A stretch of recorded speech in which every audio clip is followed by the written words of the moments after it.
వీరు ఏమి చేయించున్నారో వీరిని తెలియదు కనుక వీరిని క్షమించమని అంటున్నారు యేసయ్య. ఎంత ప్రేమ గల దేవుడు, ఎంత జాలి గల దేవుడు.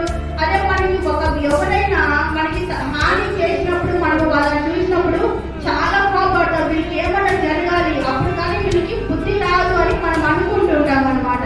కానీ యేసయ్య ఎంత బాధ పెట్టినా, ఉమ్మి వేసినా, తనకు ముళ్ళ కిరీటం పెట్టినా, గుద్దినా, కోట దెబ్బలు కొట్టినా కూడా యేసయ్య